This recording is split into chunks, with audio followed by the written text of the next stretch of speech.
All right. So recall again, if you will, that we can take some questions now, but if there is something that's going to be addressed in the future, I will defer to a future portion. So if anybody has questions, you can ask them now. Aaron, would you mind getting the wireless mic? It's right over there. Yep. I'll pass that around so I can hear and people in the live stream can hear.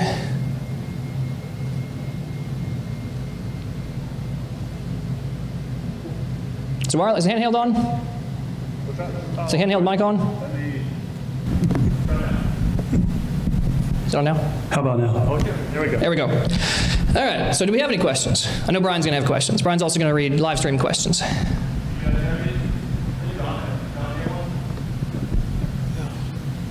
Yeah. There's the question of ghosts. People see ghosts. And what I believe they're these demonic entities impersonating the dead. So also there's a question of UFOs. I believe all these are demonic manifestations. So that's my feeling on it. So they're not aliens or technological, but they're all demonic entities. So yeah. I can't make a blanket statement on them. Hey, it's a weather balloon, or it's a drone, or these sorts of things. But in general, there are weird things. There are things out there that just simply aren't physical. And so I would say that they would pretty much have to be some sort of spiritual being. And again, we see in the Bible some things that spirits are capable of. We see, especially in the New Testament, what they're capable of. Yeah, I would tend to agree. I think, along with the raising of Samuel and the witch of Endor and these sorts of events, they saw what looked like Samuel. She said, oh, this is an Elohim, this is a God coming out of the ground. If they could do it back then, I don't see why we would have to say, well, that can't happen, it's all made up, or, ghosts or whatever. Ron? I've always wondered through the years, how could, I'm going to say, a heavenly being copulate with a human woman? When I was taught years ago that angels don't have the capacity to reproduce. So is that because we're talking about sons of God, i.e. as watchers who have that capacity? And I don't see any angels raising families beyond that. Yeah. So there's a number of theories as to that piece. There were some, I think it's even some of the church fathers that quote this. And that's one thing with the Book of Enoch, too, is that the early church continued to use it for the first about 300 years. Tertullian argued for it to be included in the canon of the Bible. It wasn't until his deathbed that he said, well, I guess I was wrong because everybody else said no. But he was a huge fan of it. So this isn't just something that we suddenly rediscovered or whatever. But some of them had the theory, if you will, that they essentially, almost like demons possess, that angels, spiritual beings, possessed humans to do the deed of procreation. I don't see that. I don't see any references to that happening. It says that these beings left their former estate. Now, we do know that some angelic beings, because there's different kinds, right? A cherub is not a seraph, which is probably not the same as a watcher, but there could be some crossover. We don't really know what the extent there is. Some of them have 4 faces and they look like crazy beasts, right? But we know that they can also appear as human. Now, we know that they can take some sort of physical form, at least some of them can, because some angelic beings came with God himself to eat with Abraham. He fed them, right? So there's obviously some sort of physical something that they can take on. The idea that angels don't procreate is in general based off of Yeshua's statement in the Gospels. It's one place where he says that, at the resurrection, they'll be like the angels of God, neither marrying nor giving in marriage and that sort of thing. I think that reference, first of all, I don't think he's making a reference to angelology. I don't think he's defining all heavenly beings based on his statement there. Because contextually, he's answering a question by the Sadducees. Right? And they said, so we have this woman, and she's married, and he died, and she remarried, and he died, and so on, all the way up until she died. Well, at the resurrection, whose wife will she be? Well, you have to remember the Sadducees didn't believe in angels, and they didn't believe in the resurrection. So he answers their trick question with 2 trick answers based on things they don't even believe in. So I don't think he's making, like I said, a blanket statement about angelology defining what angels can and cannot do. I think he's much more within context. He's trying to, like he often did, answer their question with a question without, you know what I'm saying? As for the different types of angels, I mentioned this a couple weeks ago. Angel does not describe a being. Angel more describes a function. Right? Angel, as we call it, really just means messenger. That's it. In Hebrew and Greek, the word means messenger. So a messenger that God sends out, hey, go tell the king this, and we've gone over some of those examples before, would be called an angel just because he carried a message. But whatever these different types of beings are, it would seem the Watchers, at the very least, were somehow capable. Like I said, maybe they can take on physical form. If they're capable of doing it to eat food with Abraham, I would assume they're capable of doing it in such a way to procreate. Does that answer the? Yeah. You may not still agree, but that's about the. It does good. So, I appreciate that. It helped give me a little more clarity. Good. As long as I'm offering more clarity than confusion, then I think I'm okay. Questions are great. Confusion, not so much. Thank you, Hannity. He's good at this. We should get him to do this more often. Aaron, hand the mic. Being voluntold. Exactly. So I think the verse is angels in heaven. So it's referencing angels that are actually serving God, not the ones that fell. And also it might be like future tense, when you get to the kingdom, there'll be no marrying and giving in marriage as a future event in that verse. But it says angels in heaven, I believe, in the verse. So Well, I would say that is a fair statement. Because like I said, the whole point with the Nephilim was you don't have a place, right? You were not an authorized creation. You were essentially a bastardized creation of these beings that left their estate, as Jude and Peter say. They left their estate. They lusted after strange flesh. Strange meaning not according to their own, right? Foreign. And that was human. And they weren't supposed to do it, but they did the thing. The other question is, if they didn't, and there are other theories here, we'll be transparent. There are other theories about Genesis 6, that the sons of God refers to righteous men, and the daughters of humanity, or daughters of mankind, refers to unrighteous women. That gets a little muddled. Sons of God, as we discussed in the first week from Job, is very clearly a reference to things before humankind was created. Because he's talking about when he's creating our creation, the sons of God rejoiced. We didn't exist yet. But there are other theories that this was, okay, well, this is, the line of Seth versus the line of Cain. So the women were from, evil women from the line of Cain and righteous men from the line of Seth. The problem, though, is how does normal human plus normal human equal giant?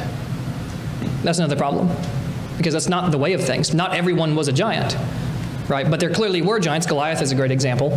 The Anakim, right, the Nephilim. David actually had a band of merry giant slayers. Do you know that? There are stories in Samuel and I think it's 1st or 2nd Samuel, where his brother killed a giant. they went out and they basically went giant hunting. They talk about men that are really tall, men with 6 fingers and 6 toes on each hand and foot, all these sorts of things, right? These sort of genetic mutations is really how we would classify it scientifically, but would include giantism, these giant beings.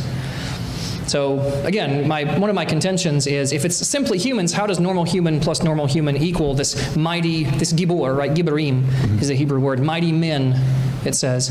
And then the same thing about Nimrod. It says that he was a mighty man. And then this guy suddenly goes out and decides, I'm going to be God, sitting on my own mountain. And clearly that's also a problem. So question-wise, mighty men, men of renown, would that not only imply giantism? Because Malcolm Gladwell, for example, just assumes, Goliath had giantism when he was half blind from the giantism, so like genetic mutation of giantism. So he'd be led out in the field because he couldn't see, and he had weak bones, and all this stuff was just a medical thing. But would men of renown cover things like people that were some kind of superpowers, seem to be like X-Men or superheroes, we'd say, or that was just purely they're very, very large? Or does this imply they had some kind of other powers going on, being half angel? Yeah, so the word itself is kind of, so gibor, right, is what we're talking about. Giborim would be talking about the plural form of these people, or giborim.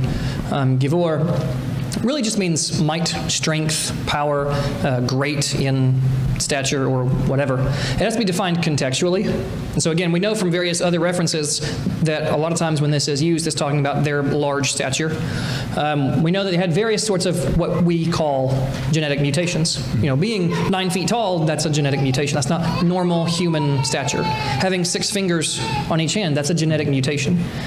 Beyond that, I don't know. No references come to mind within what's close to the biblical corpus of writings. And obviously you have other Mesopotamian myths, but it's the same thing like Zeus. Was there really a Nephilim that could throw lightning bolts and they later called him Zeus? Probably not. Or Storm from the X-Men, similar thing. Yeah, I mean, it's common to the human experience to see these superhuman beings, right? Superheroes, we call them. It's common to human experience. We write stories about them. But ultimately, I think it's all centered on a core sort of original myth, if you will. And my next question was about, I guess, spiritual liability. We know Paul talks about God at one time overlooked the ignorance of the nations. And if you were, say, in ancient Greece, you've never heard of Yeshua, you've never heard of Yahweh, you're just living like a pagan because you lived in Sparta in 300 BC, for example, or 500 BC. Are these people held liable for basically worshiping these fallen beings their entire life, even though they didn't know better? Or there was no other option, or this is all they knew, or they were deceived, and there comes a point when Yeshua comes and now they're responsible? Or how does that pan out soteriologically? Well, so that actually touches onto a lot of different topics. That starts getting into exclusivism and restrictivism and all that. So I will try to keep it brief. Directly to the question at hand, people that are worshiping false gods, are you liable for that sin? Well, yes. I mean, any sin you commit, you're liable for. But there's a difference, at least there seems to be in the Torah's system of justice, for sins in ignorance versus sins in rebellion. You see Numbers 15, where he describes anyone that does any of these things unintentionally, you would offer your sacrifice, you would be cleansed, you'd say, okay, Lord, I'm sorry, you'd repent, you offer your offering, and you move on, and now you just don't do the thing. The next section, though, it says, but anyone who sins with a high hand, right, that's a symbol, it's an idiom for rebellion. It means you know what you're doing is wrong. You know God said don't do this. And so you say, you know what, I know you don't want me to do this. Not that with some sort of internal struggle, but that I will knowingly choose to rebel against you. He says, anyone doing that, it's death. And the very next story was the man gathering wood on the Sabbath and they stoned him. Right, why? Well, because you had just received the Sabbath command. You know for a fact you ain't supposed to be doing it. You didn't, oh, well, I didn't know we were supposed to be resting on Shabbat. No, you know not to do it. And then you didn't. So you chose knowingly to rebel against the Creator. So the level of knowledge increases the level of responsibility. Like, they had just crossed the Red Sea. I mean, this guy had just walked through the Red Sea, and he picks up sticks, 10 minutes later. Not thousands of years later, it's totally removed. The people that didn't personally witness all those miracles were less liable. Is that like Jesus talking about the towns he went to that rejected him after seeing the miracles would be more responsible than Sodom and Gomorrah? Or because they'd actually seen the miracles? Yes, but again, it's not necessarily, it's hard to say more responsible. You're responsible for your actions, right? You have moral responsibility, you would say. If you sin, you're responsible for that sin. But again, there does seem to be a distinction in the Torah's system. There also seems to be that in Hebrews, because Hebrews makes mention of, if you go on sinning willfully, that is knowingly in rebellion, right? So there does seem to be these two different categories. It's still sin regardless, right? Stealing, taking something from someone else that doesn't belong to you, it's still sin. But there seems to be a different sort of consideration of, okay, well, this was wrong, now go make up for it, versus I did this because God said not to, and I want to rebel against him. There seems to be a different severity, I guess. So Katie had a comment, she's our thread theologian, about the God overlooking their ignorance. She believes that's going to start in the kingdom when everyone knows the law, so they don't have to teach their neighbor because everyone knows. So then everyone would be in rebellion if they didn't do it because everybody would know. Yeah, and to be clear, that's a statement from, is it Ezekiel or Jeremiah? One of the prophets, he says, no longer, in those days, right, talking about the kingdom age, no longer Ezekiel. Will a man teach his neighbor, know the Lord, for they will all know me from the least to the greatest.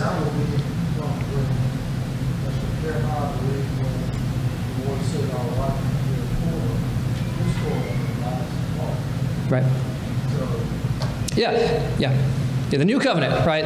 No longer is it written on tablets of stone, it's written on hearts of flesh. Not even hearts of stone.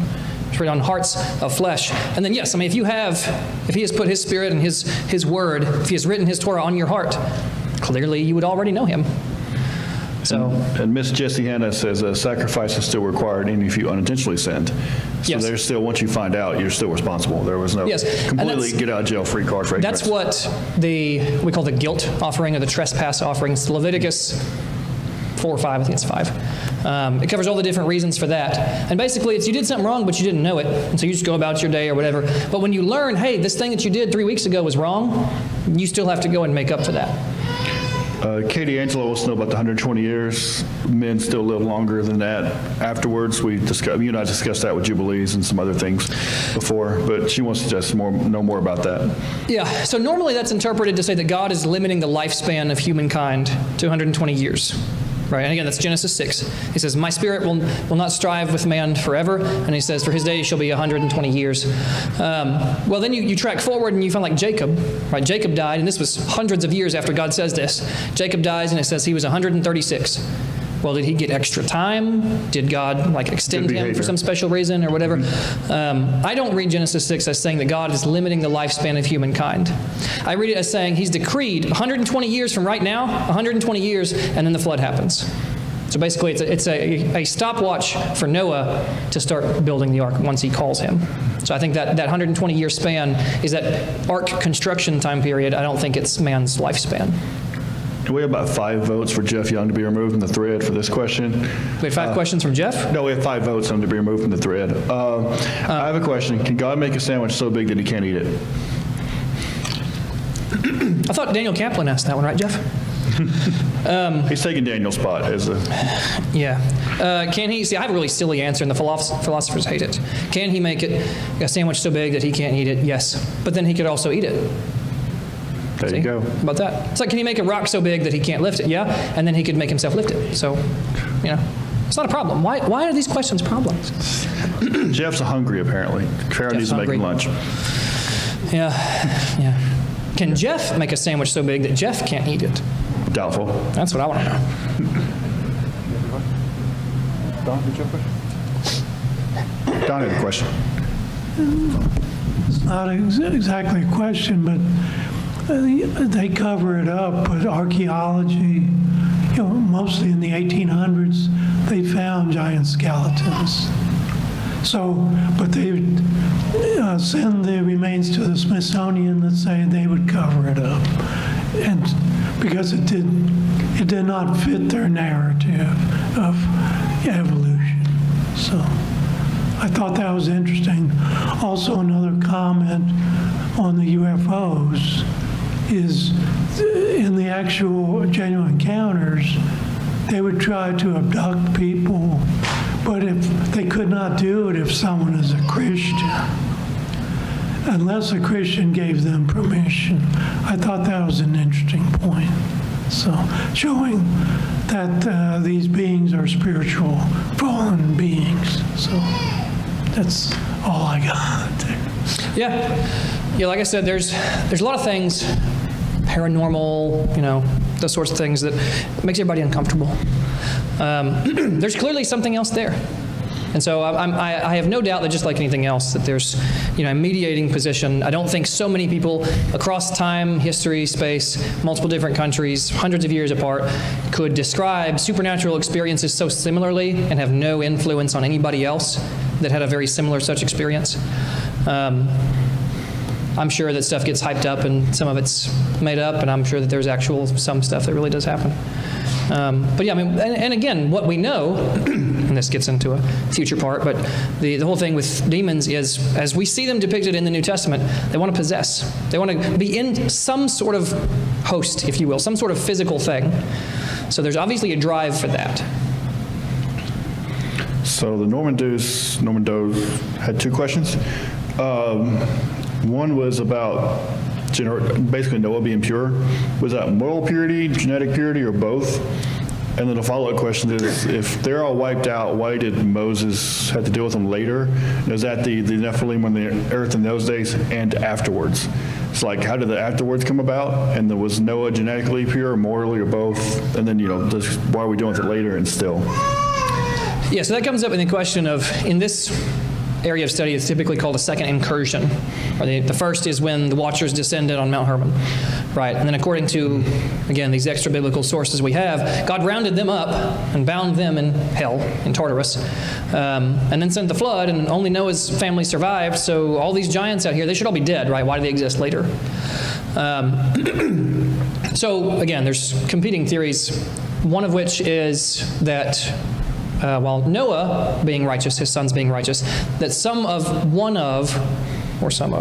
his sons' wives essentially carried the same DNA, right? That would basically resurrect that line. Knowing where the giants end up, where the Nephilim, Anakim, Rephaim, where they end up by the time of the monarchical period of David and so on, which is Canaan, throughout the land of Canaan. So it's possible that Ham's line somehow preserved some of that. I think that's the best explanation of it that I've heard before. Of course, you have I think there's a rabbinic legend about there was one giant who hung on to the outside of the ark for the whole time that the world was flooded, and after the ark settled, then he got off, and that's how they. I don't really buy that one, but that's one theory. It'd be fun to see. And Ham's line also produced Nimrod and Sodom and Gomorrah and Tyre, Sidon, a long lineage of bad cities mostly. And the Egyptians, the Pharaohs. Egyptians. Yep. Yeah, Mitzrayim. Babylon, Assyria, some of Assyria. Yeah, there's definitely a theme here, right? All the really, really wicked people seem to come from there. And again, if it is any indicator, we do see that it's because of the sin of these Watchers that not only did sin happen, but wickedness proliferated. Right? Iniquity, not, that guy did something wrong, but absolute evil spread everywhere, to the extent that the entire population had to be wiped out. Right? All of humanity had to be affected by the flood. This is probably good for American audience, a Western audience, because we just hear the word sin, and that's just, to us, all-encompassing. But you had Kin, you had Avon, you had, unintentional sin, wickedness, rebellion, all these different words. Could you kind of go over that and explain the difference between the different Hebrew concepts of sin for everybody? Because different levels of judgment seem to take place with the Scriptures. Yeah, so chata is the Hebrew word for sin. Interestingly enough, it's also the same word for sin offering. Right? It's chatat. It's an offering for sin is the word for sin. So you have sin literally means to miss the mark. That's what it is. If you're shooting at a target and you miss, you chata. You miss the mark. So you didn't reach the goal, that would be sin. There are other categories. You mentioned avon. It's not... I heard your southern accent. You called it Avon.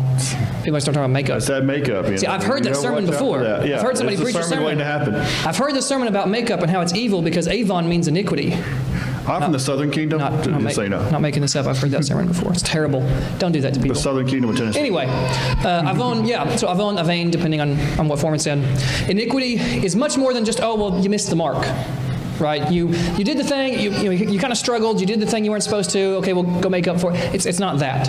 Right, iniquity is much more of a intense sort of wickedness. Right, there'd be some categories of things that we would say brutal sins, sexual sins, those sorts of things that we would say, this is just wickedness. Child sacrifice. That's not just missing the mark. That's wickedness. People did it because it's evil. Right. And honestly, the best sort of breakdown, again, because you can see it visually, is that YouTube page I mentioned earlier, the Bible Project. They have word studies. Everybody does word studies. Most people don't, but they think they do. But they have one on these three words. They have the words for sin, the word for iniquity. There's one more. I think it's transgression. But they have the three different words, and they break it down. And again, visually, you can see and get a better picture of it. So I recommend those for that. There is, and there's... abomination, right? Only certain things are actually considered detestable or abominable. Like that's not just you did a thing I said not to do. Right? You did a thing that's completely disgusting. Right? There are different categories of this. And then there are some things, and this is where it gets kind of tricky, because if you're just reading through the Torah, if you're just reading through, again, Genesis to Deuteronomy, you say that certain things are classified as requiring a sin offering. Right? And then if you stop and ask, you go, but how is that a sin? Right? If you take a Nazirite vow, you can't eat things made from grapes. You can't drink wine. You can't cut your hair, those sorts of things. You can't come in contact with the dead. And it says even if he's out in the field and he's working and somebody near him dies and he comes into contact with him, he's broken his vow and he has to go offer a sin offering. Why? That's not his fault. What sin did he commit? Same thing when in Leviticus 12, when a woman has a baby. It says she goes and offers a sin offering. Well, having children's not a sin. God commanded, be fruitful and multiply. How can that require a sin offering? The point is, because sin offering, as we understand it, usually means offer of sacrifice because you committed a transgression against God's commandments. But that's not how it's actually understood in the Bible itself. Sin offering, the offerings for sin, are offerings for anything that causes separation. Right, when a child is born, there's an issue of blood. There's the issue of the time of recovery. You have, if it's male or female child, I think it's 40 to 80 days, depending on which one. That the woman couldn't go into the temple. Right, she didn't do anything wrong, but it says she has to offer a sin offering once her days of purification are complete. Well, it's because during that time period, there was separation. Right, she was separated from her ability to go to the temple. So because of the fallen world that we live in, it's a separation offering. It's the same thing as when the Nazirite who's taken a vow comes in contact with the dead. Well, now he's been separated from the presence of God. So he goes and offers a separation offering, a sin offering, because of that. And all those things were things like pain in childbirth, death, all things because of the curse. They came in contact with, we'd say they came in contact with things that God didn't intend, or they came in contact with the consequences of the fall. Yeah. So last question before we let Jeff go make his sandwich. Katie, you want to know about the judging the angels again? I think we talked about it last week, but I'm not 1,000% certain. Oh, about us judging angels? Mm-hmm. Yeah. No, this I'm pretty sure was the question that I deferred to the future. Oh, okay. So you deferred to this Still week. not there yet. Asking again. What's going to happen, though? Katie's anxiously waiting for it. She's gonna keep asking this question, which is fine. I'm not upset about that. She's gonna keep asking the question though, so she doesn't forget. And then the week that I actually would be covering it, she's gonna forget. And she also wanted to know about, could it be about the spilling of the blood, the spilling of life? About the what? Could it, the question about the spilling of blood, I'm not sure if that's related to the angels part, or if it's about the separation because of spilling of blood, spilling of life. Would that be the blood being shed? Yeah, I mean, would that make you unclean, I guess? Yeah, If someone died in a field or if there's childbirth. that would be, that would be related to it. Life is in the blood. Childbearing. These things where death is present, right, where blood is present. So the spilling of human blood, where death is present, those sorts of things are the things that cause separation. Even just a normal person coming into contact with the dead. The high priest wasn't allowed to come in contact with the dead. If you remember when he had 4 sons, 2 of them were struck down. God killed them for offering strange fire, it says. They had to get their cousins to come in and drag them out. He himself couldn't go in because he couldn't go near the dead. Because Aaron, as high priest, had to be separated from these things that would otherwise have separated him from the holy place. And him being the one going in and officiating there, he couldn't be caused to become. Do you think that's medical, like during a Black Death? Everybody made a pilgrimage to Rome. You go to Rome, the priest has plague, then the rest of the world gets plague because everybody from all the world goes to see the priest, and they go back home with the plague. Or is that like spirits jumping bodies, this kind of thing? Or is it just general principle? Like if you're a priest and around somebody that died, that person had a spirit, would that spirit, leave that person and try to inhabit somebody else? I think it touches on a couple different things. I don't think the concern, by and large, is over, if there was a spirit in this body that might try to, possess me or something. I think the concern is more over death itself, because death is not allowed in God's presence. And again, we have the commandments throughout the Torah that pertain to the building of the tabernacle. All the different things you couldn't do near the tabernacle. There's commandments in Deuteronomy that tell you to get a shovel and go outside the camp to do your business because you can't defile the place where God walks in the midst, right? His presence dwells in the midst of you. You can't be defiling. You can't be gross. You can't do things that would cause separation. Normal things throughout the course of life cause you to become unclean, quote unquote, right? Ritually unclean. You would go and you'd be cleansed and purified, and after the end of that day, then you would be covered. You'd be safe. But any of these things that cause separation, which does seem, at least in most cases, to be related to death. In fact, there's a book came out a couple years ago called Jesus and the Forces of Death by Matthew Thiessen. And he's talking about in the Gospels all the different places, and you wouldn't even notice some of them, but all the different places where Yeshua is encountering these forces of death, whether it's in the woman with the issue of blood, whether it's in people that have demons, people with other sort of physical ailments, and how he is inherently coming against their unclean state. Not just, he's healing their physical ailments, but he himself is inherently coming against their unclean status. So it's restoring fellowship. Restoring them, yeah. To fellowship with God and man. Yep. So Jesse had a update on a prayer request, but so Katie's still asking about angels, judging angels, which we pushed this week, and then Jesse said that Mary's dead. They called in the family and things look grim. So he's not a believer. So everybody, just keep that in prayer throughout the week. And I'll shut this off now.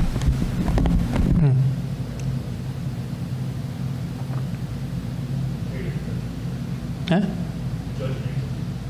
Yeah. Yeah. No, I'm going to address the judging angels thing. I'm just not going to do it today. Yeah. Like I said, I'm going to defer that. Oh, so you're deferring it to next week. I thought last week we said we're deferring it to this week. So you're No, deferring it last to- week I deferred it to a future date. Today I'm deferring it to a yet still future date. Sorry, Katie, I was confused. Yeah. Okay. That's what I said. She's going to keep posting the question each week. I'm just going to keep deferring it. All right, cool. Not like to be rude, but yeah. No, so again, what I'm trying to do is get through things mostly chronologically, systematically, to lay a foundation. So we've been predominantly in Genesis thus far. We've been in Genesis 1, 2, 3. We've looked at creation, the fall. We've been in Genesis 6, right, the Watchers and their descent, the rise of the Nephilim. We've been in Genesis 11, which is the Tower of Babel. So trying to move almost chronologically. We'll get into the time of the kings soon. And then once we get through most of the Tanakh, most of the Old Testament and the references therein, we'll move into the New Testament. And that's where we'll deal with a lot more of the things about where Paul says, because of the angels, right? Woman covering her head because of the angels, about judging angels, about the various references to demonic forces and legion and those sorts of things. But yes, I don't think we'll be all the way to the New Testament next week, but within the next couple weeks, we'll do it. I'll just keep baiting everybody, and everybody has to come back and hear the rest of it that way.